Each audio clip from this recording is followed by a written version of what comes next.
Approaches to the study of comparative politics. Scholars have adopted different approaches for the study of comparative politics. One of the earliest approach for the study of comparative politics was historical or traditional approach. Scholars adopting this approach tried to study political institutions of various states separately and tried to compare them with the political institutions of the countries.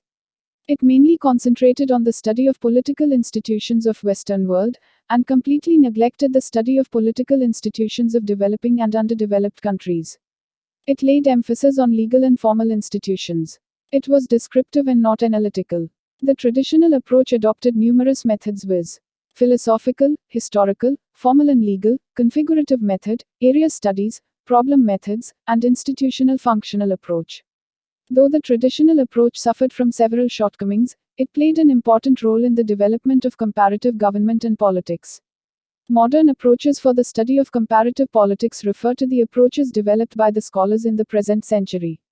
This approach not only concentrates on the study of political institutions but also takes into account the informal process of politics which greatly influence the working of these institutions. Modern approach was adopted due to emergence of large number of independent countries in Asia and Africa. The main features modern approach are 1. It does not confine to the study of legal institutions alone but also takes into the political process and the various factors which influence the political process. Approach 2. It lays great stress on theory building and is not merely descriptive.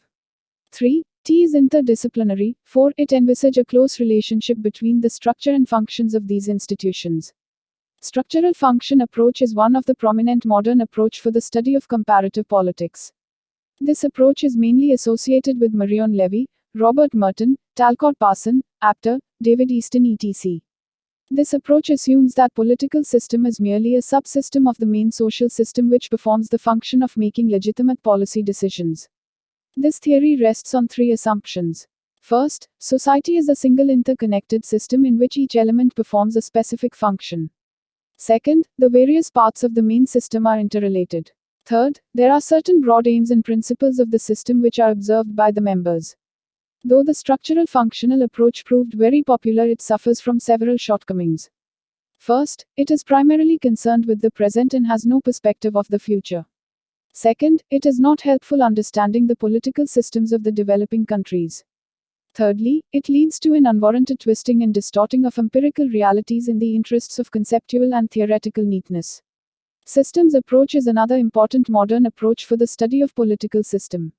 This approach envisages the political system as a subsystem of the larger social system which is constantly engaged in communication with entities and systems outside its own boundaries.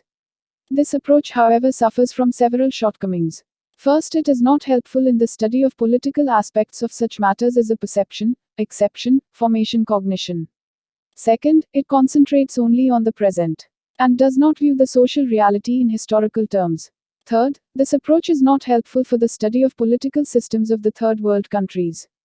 Despite these shortcomings, it cannot be denied that the approach has opened up new questions and carved new dimension for investigations into the political process.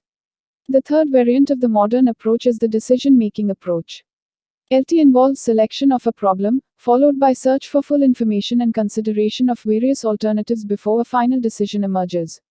According to Lasswell, there are 7 functional stages in the decision-making process. The decision-making approach suffers from several defects. First, there is no unanimity among scholars regarding the methods and techniques of decision-making.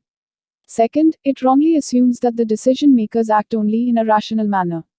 Third, there is a possibility that the decision-makers may delegate their authority to subordinates who may act on their behalf. The last variant of the modern approach is the Marxist approach. This approach examines the political system with reference to the economic system.